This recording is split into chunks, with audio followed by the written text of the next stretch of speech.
Hi ಎಲ್ರಿಗೂ ನಮಸ್ಕಾರ. ಇವತ್ತು ತುಂಬ ಸಿಂಪಲ್ಲಾಗಿ ಹಾಗೂ ಈಸಿಯಾಗಿ ಯಾವ ರೀತಿ ಕ್ಯಾಪ್ಸಿಕಮ್ ಪಲ್ಯ ಮಾಡೋದು ಅಂತ ತೋರಿಸ್ಕೊಡ್ತಾ ಇದ್ದೀನಿ. ವಿಡಿಯೋ ಸ್ಕಿಪ್ ಮಾಡದೆ ಕೊನೆವರೆಗೂ ನೋಡಿ.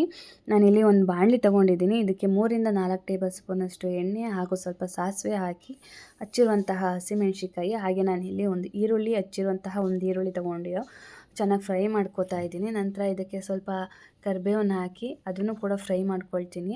ನಂತರ ಸ್ವಲ್ಪ ಅರ್ಧ ಟೀ ಸ್ಪೂನಷ್ಟು ಅರಿಶಿನ ಹಾಕಿ ಫ್ರೈ ಮಾಡ್ಕೋಬೇಕು. ನಂತರ ನಾವು ಏನು ದಪ್ಪ ಮೆಣಸಿನ್ಕಾಯಿ ಹೆಚ್ಕೊಂಡಿರ್ತೀವಲ್ಲ, ಸೊ ಅದನ್ನು ಕೂಡ ಹಾಕಿ ಫ್ರೈ ಮಾಡ್ಕೊಳ್ಳಿ.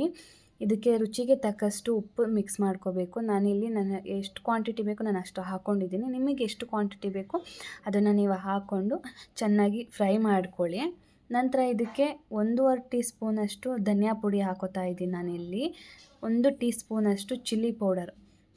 ಕ್ಯಾಪ್ಸಿಕಮ್ ಕೆಲವೊಂದು ಟೈಮು ಸ್ವೀಟ್ ಬರುತ್ತೆ, ಸೊ ಹಾಗಾಗಿ ನಾನಿಲ್ಲಿ ಹಸಿಮೆಣ್ಸಿಕಾಯಿ ಮತ್ತು ಚಿಲ್ಲಿ ಪೌಡರ್ ಎರಡೂ ಕೂಡ ನಾನು ಮಿಕ್ಸ್ ಮಾಡ್ಕೋತಾ ಇದ್ದೀನಿ, ಸ್ವಲ್ಪ ಸ್ಪೈಸಿ ಆಗಿರಲಿ ಅಂತ ಹೇಳಿ.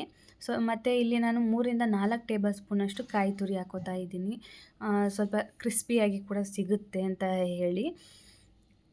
ನಂತರ ಇದಕ್ಕೆ ಹಚ್ಚಿರುವಂತಹ ಸ್ವಲ್ಪ ಕೊತ್ತಂಬರಿ ಸೊಪ್ಪು ಏನು ಹಚ್ಕೊಂಡಿರ್ತೀವಲ್ಲ ಅದನ್ನು ಹಾಕಿ ಮಿಕ್ಸ್ ಮಾಡಿಕೊಂಡ್ರೆ ಸಿಂಪಲಾಗಿ ಮತ್ತು ಈಸಿಯಾಗಿ ಕ್ಯಾಪ್ಸಿಕಮ್ ಪಲ್ಯ ರೆಡಿ ಆಗುತ್ತೆ. ನೀವಿನ್ನೂ ನನ್ನ ಚಾನಲ್ ಸಬ್ಸ್ಕ್ರೈಬ್ ಆಗಿಲ್ಲ ಅಂದರೆ ಈಗಲೇ ಸಬ್ಸ್ಕ್ರೈಬ್ ಆಗಿ, ಹಾಗೆ ಹೆಚ್ಚಿನ ವೀಡಿಯೋಸ್ಗಾಗಿ ಬೆಲ್ ಐಕಾನ್ ಕ್ಲಿಕ್ ಮಾಡಿ.